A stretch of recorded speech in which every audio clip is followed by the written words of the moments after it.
hanging out right? Oh, you hanging out right? Hanging out right? Oh, you hanging out right? I know, hanging out right? Oh, you hanging out right? Hi, everybody. Welcome to another episode of Hanging Out Right. We're really excited to have our two guests today, Miss Shirly Spikes and Miss Althea Steynberg from Virtuo Studios. Hello, everyone. Let me give you a little background, and then correct me if I get any of this information wrong, okay? Shirly Spikes is a sound designer and audio engineer specializing in spatial audio and 360-degree immersive sound. She founded her company Virtuo Studios after winning Reality Virtually Hackathon, Top 10 Innovative Ideas in 2017. She's an alumnus of Berkeley College of Music's Institute for Creative Entrepreneurship and a native of Jerusalem. Correct. And Althea Steynberg is a composer, performer, conductor, orchestrator, music technology specialist, and co-founder of Virtuo Studios. Her aim is to utilize entertainment mediums to express the beauty of the world's people through art. A native of Johannesburg, South Africa, Althea studied flute at Berkeley College of Music, and I believe user experience design at MIT. So welcome. As well as film scoring at Berkeley. Thank you, John. Wow, you guys are writing music for movies and games. It's great having you ladies on the show. It really is. I'm looking forward to this conversation. Most people nowadays in our industry are talking more or less about things that everybody's been talking about. Everybody asks the same questions. They all talk about where you came from, what you did, and the blah, blah, blah. But John and I, we have always been interested in what people are doing outside of actually putting their hands on the instrument, because that's what's counting nowadays.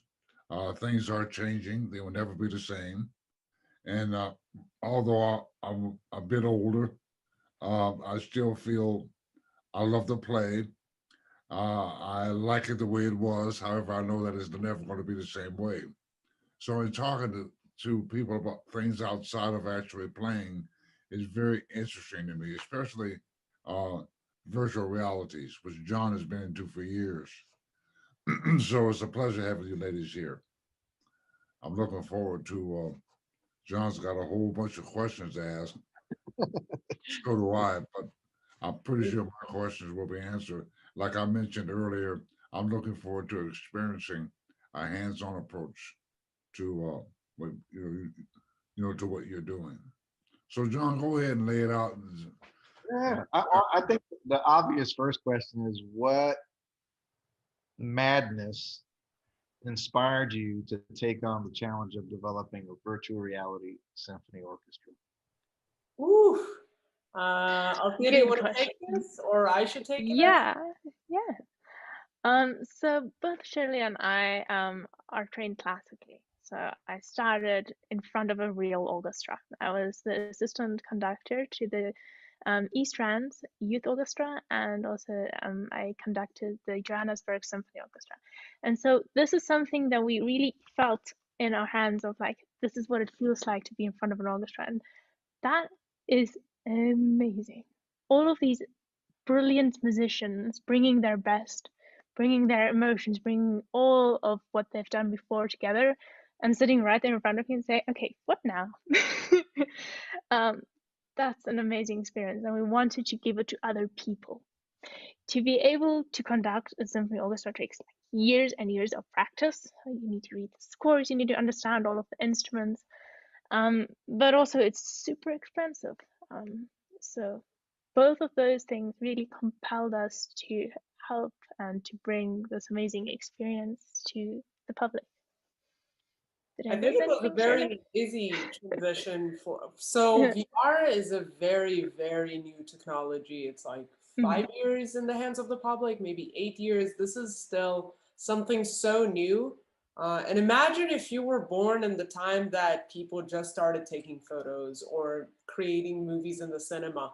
There's so many possibilities that for us, seeing that new tool and saying, hey, I can use that new tool to show people or let people experience something that I like doing. So it was a very, for us, it was, I think, a very raw idea. Like we didn't even have to sit and like figure out what we're gonna do with this. It was pretty obvious.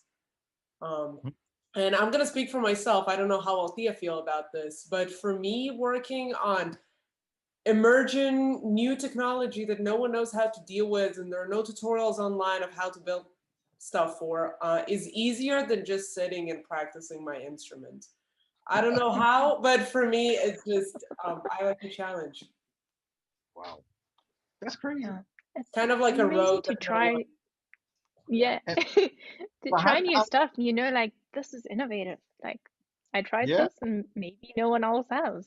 This is a playground with no rules yet. Yeah. We are creating the rules as we go. Yeah. And so, how did you guys end up at Berkeley ICE? So it started, as you mentioned, in 2017. I didn't even know that that VR is going to be my career path, but accidentally I won a hackathon with a great project. It was back then, I didn't know, but it was the Accidentally. biggest AR and VR hackathon in the world that is happening in Boston every year in MIT. This year they didn't do it because of COVID, unfortunately.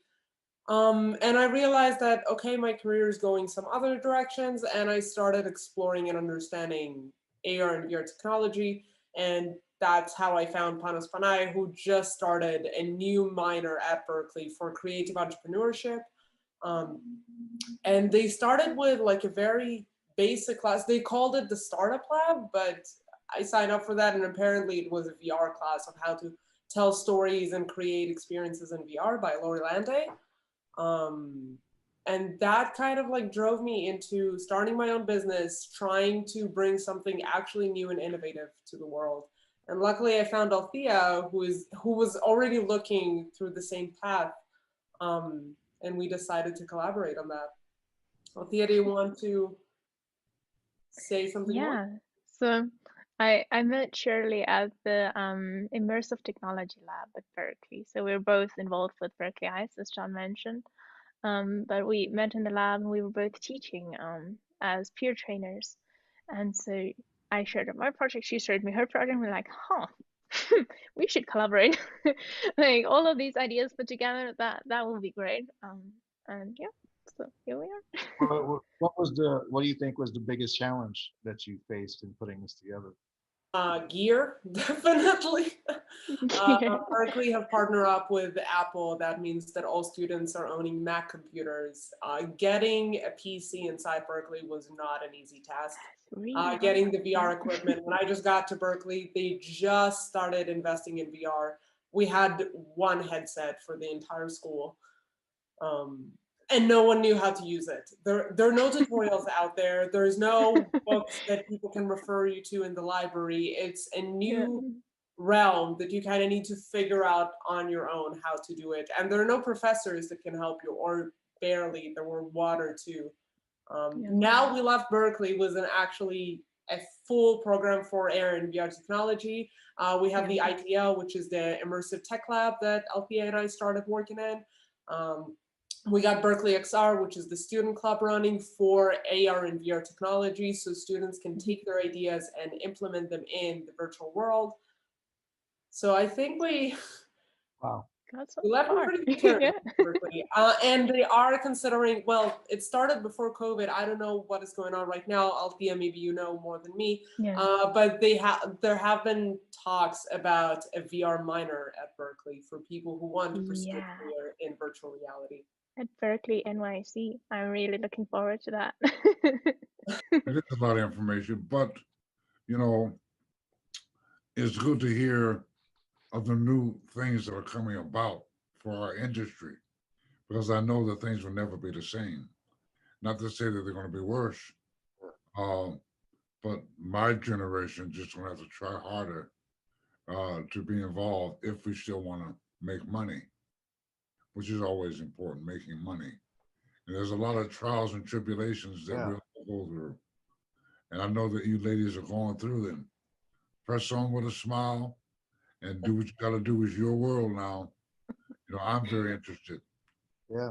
But whether I'm interested or not, there are more of your age group people than mine, which means you're going to do what you do, like we did what we did. You know what I'm saying? John, don't laugh. Yeah. I was getting there. So, I know. I'm in between, right? But that's a real good transition to my next question. So, for people interested in business, what are some of the revenue streams you see coming down the pike in virtual reality?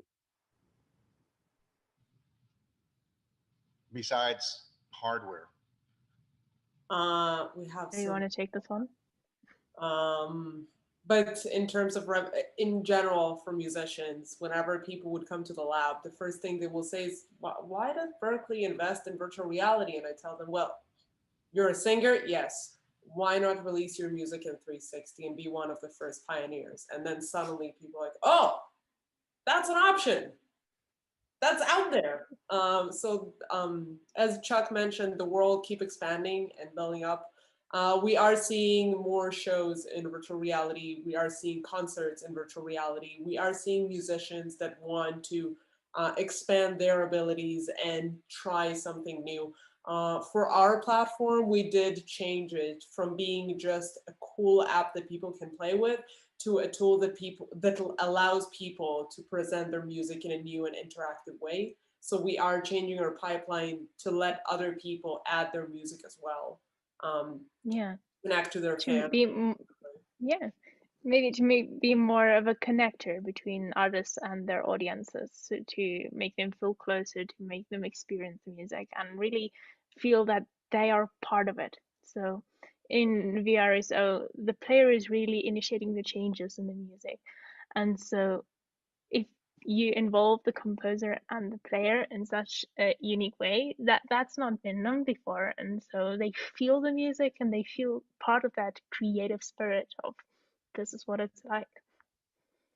So is it like I've seen the VRSO video, and so it's Chuck. I don't know. Should we play it? You can. Sure. I'm going to play it just so our audience can kind of see what we're so excited about. The first time I went on stage to conduct a full symphony orchestra was a moment I will remember for the rest of my life. I felt like dancing. I felt like I was creating a new kind of magic. VRSO is a virtual reality symphony orchestra.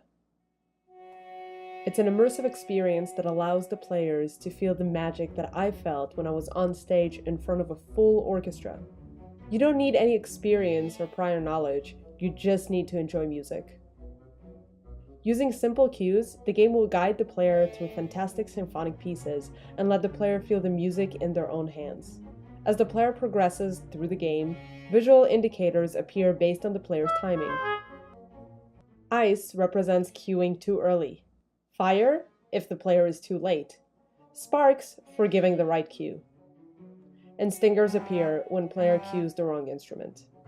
If the player cues an instrument at a wrong time, the music will get out of sync. Players can also adjust the volume of the orchestra to match the intensity of the piece. VRSO is not only fun to play, but simultaneously fun to watch, as the player can choose where they want to sit in our grand symphony hall. They can always choose to see the game from the eyes of the player, but different seats have different perspectives and sound differently in terms of resonance and reverb.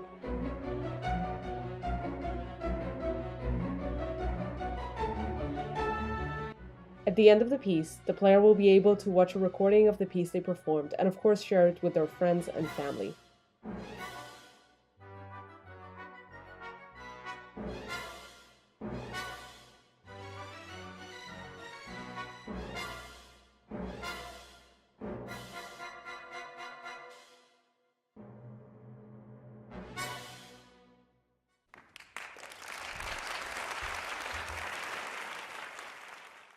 So you're positioning this as a game.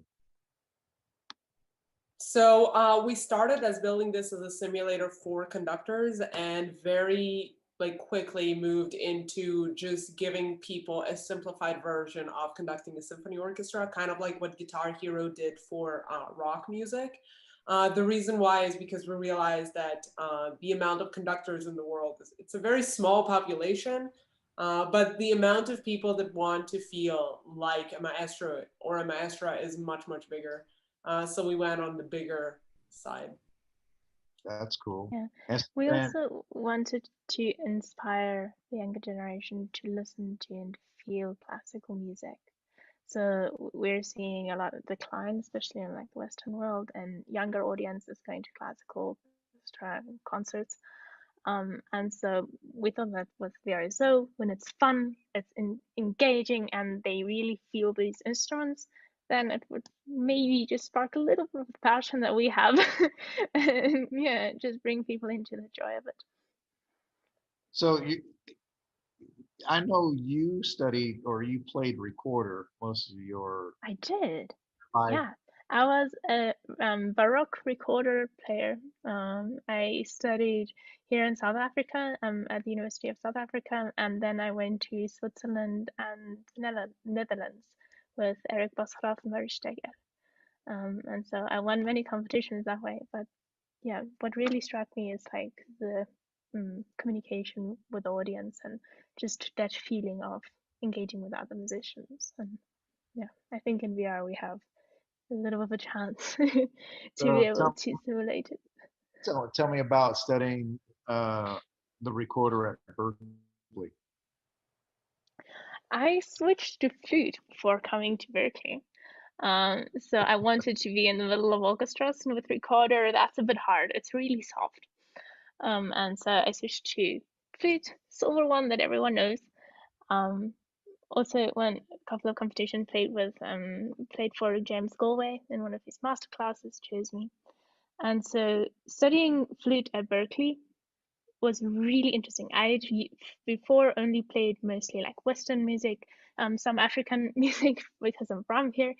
But when we got to Berkeley, it was really all of these different styles. I was in like Upper Middle Eastern band called Kantara, and so I got to play with amazing musicians from Israel, and so just experiencing all of these different styles and how they come together, that was really amazing.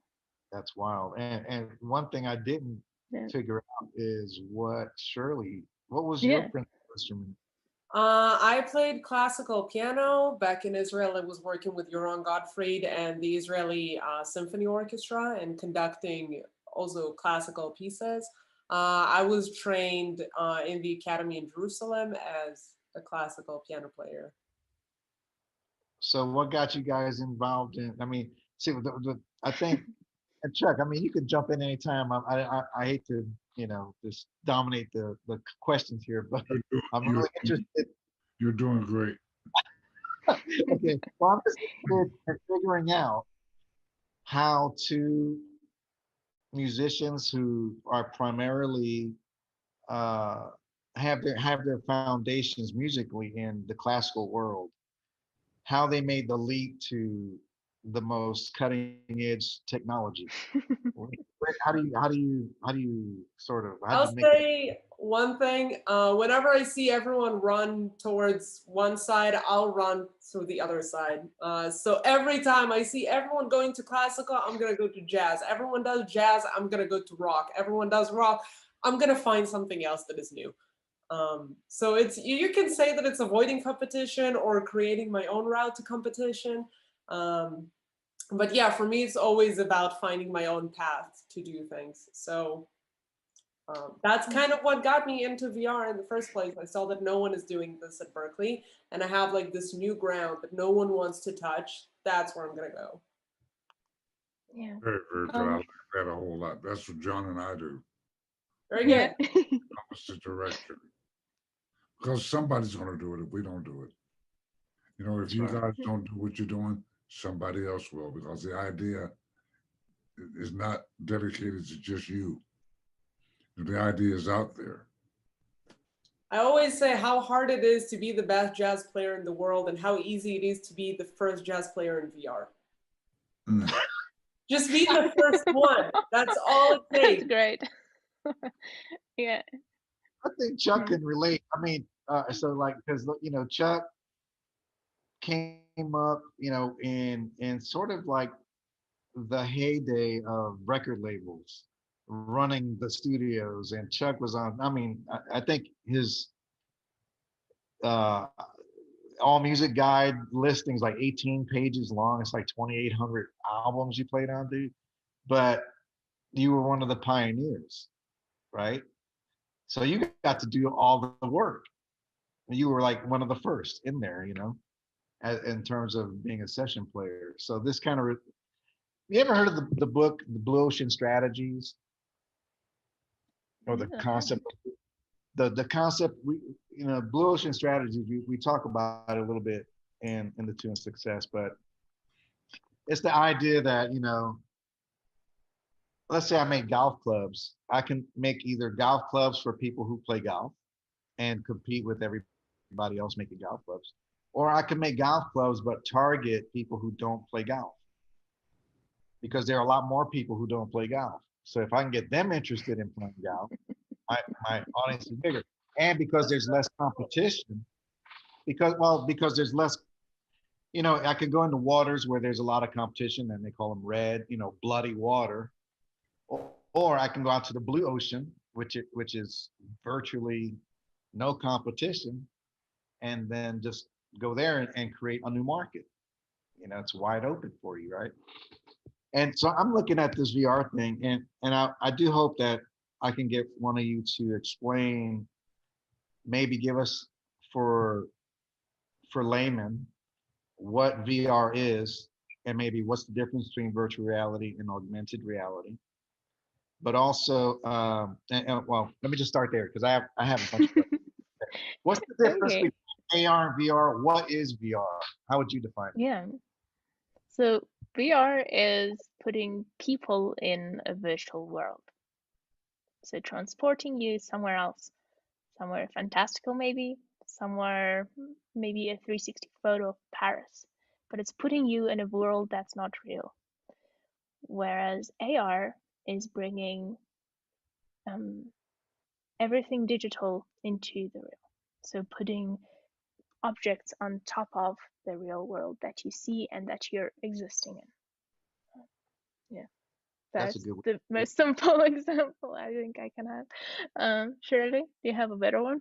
I kind of agree with what you said. So VR uses headsets that look usually like this one, and what it does is that it blocks completely your entire field of view and putting you into a completely new place that you haven't been in, or it's trying to recreate reality. I usually like to say, like, virtual reality is not for simulating this room. It's for simulating and letting you explore things that you would never otherwise have the option to do.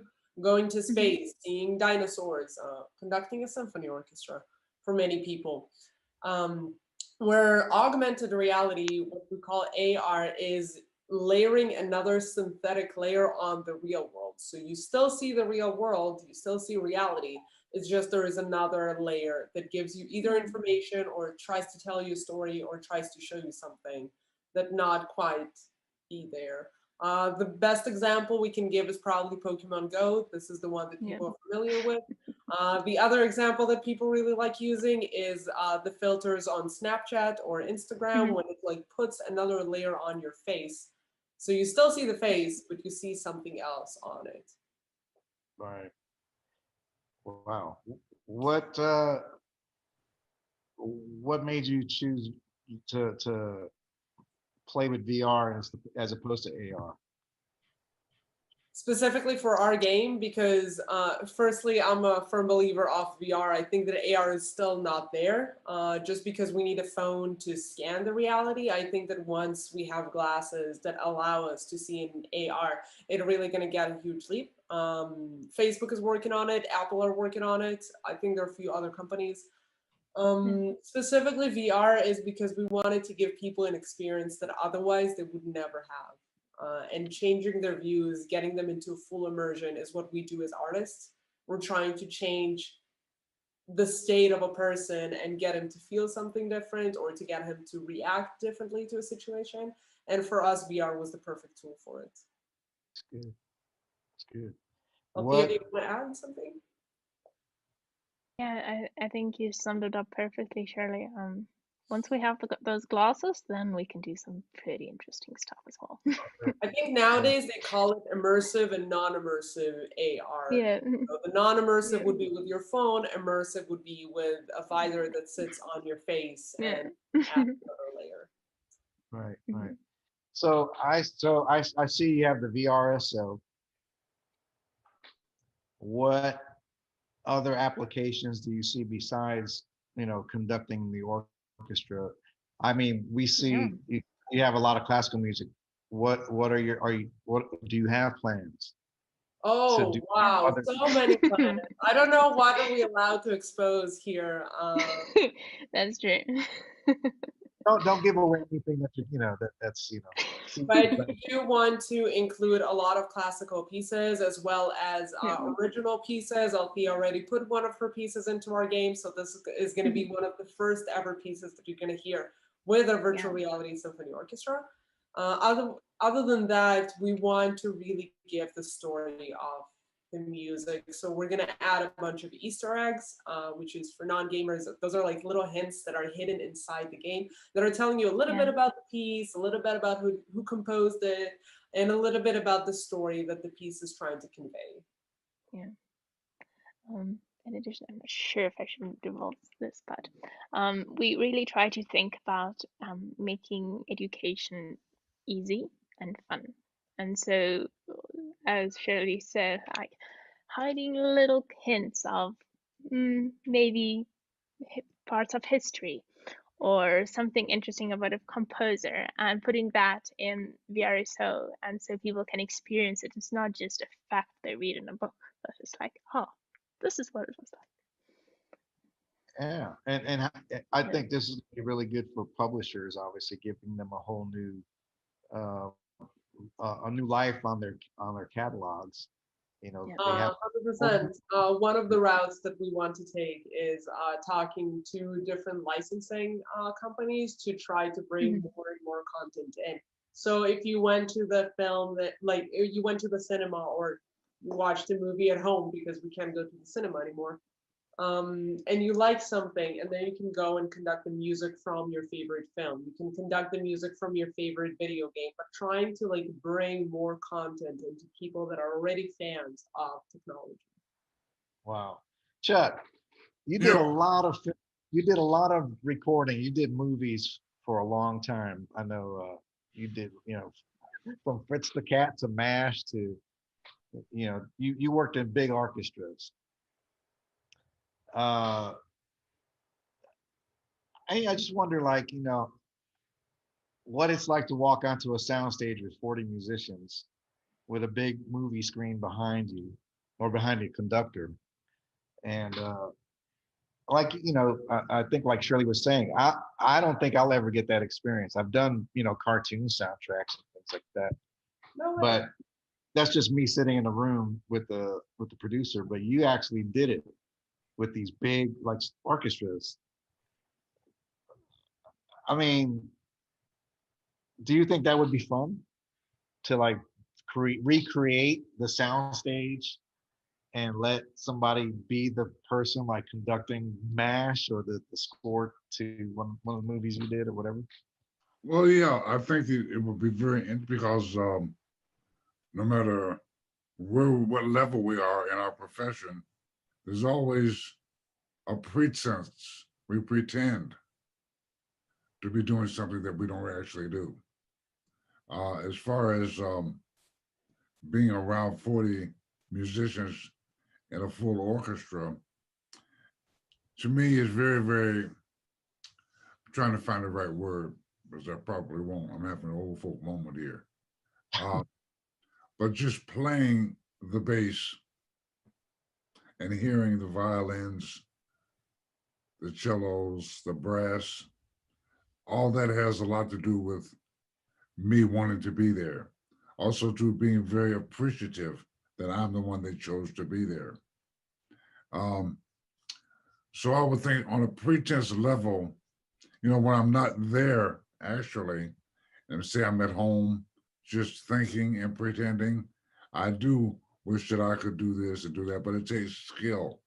Most arrangers are very skillful, ear skillful about where they place certain sounds and moves rhythmically. So they do that. Whereas me as a player, I just follow. And of course, being a bass player, I'm a very strong support system. If playing the music that's written, or even if I'm making it up. So I kind of think that at home, not being around the orchestra, would be interesting to put, you call them goggles, or to put the thing on and sort of pretend, just to pretend, because we all pretend. That's why we're musicians. I pretended to play the bass before I played the bass. I pretended to play the guitar before I played the guitar.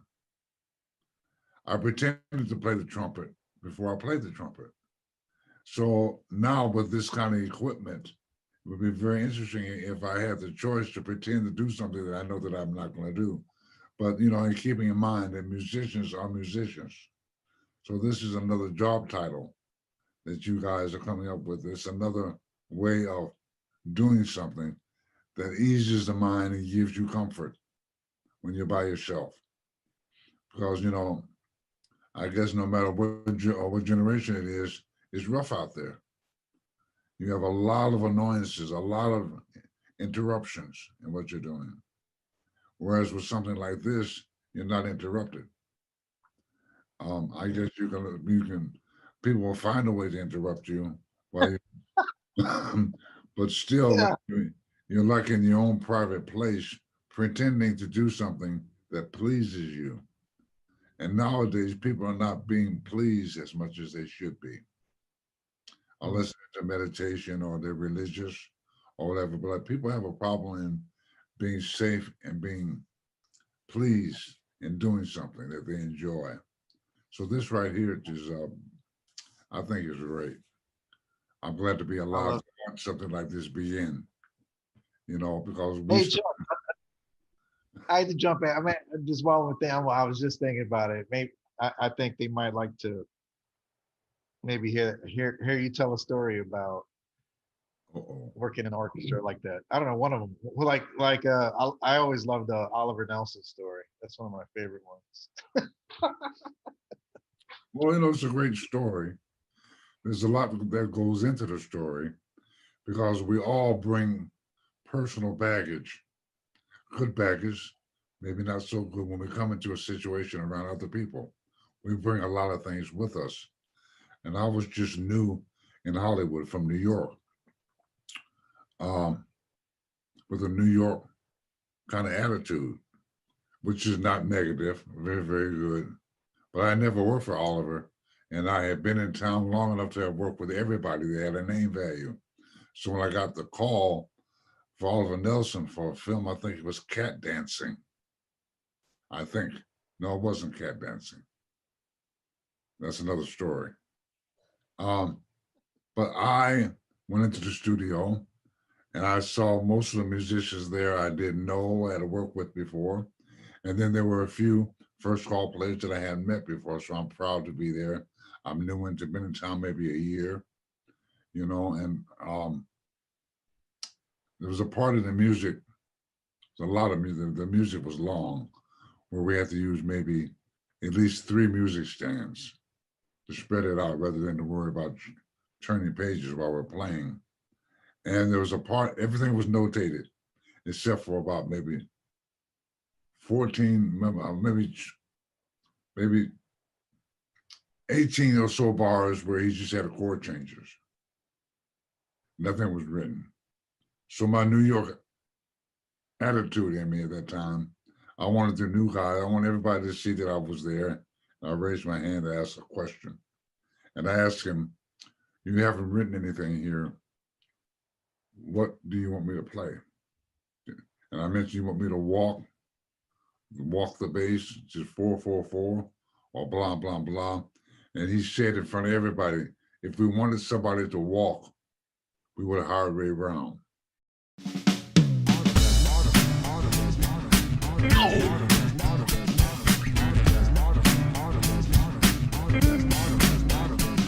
Oh yeah.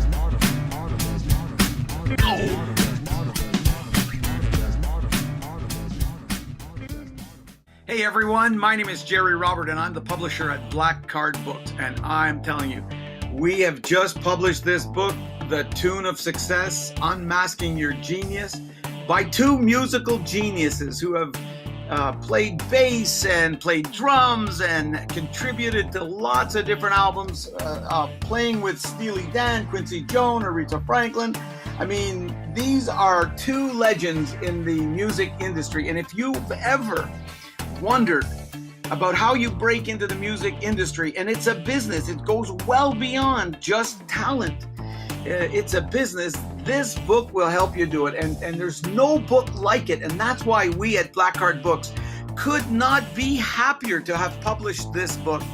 And if you are interested, or you know somebody who's interested in the music business, get yourself a copy and get them a copy right away. Guys, we are all excited about this. We know this is going to become an international bestseller, and it's going to help a lot of people go to the next level in the music business.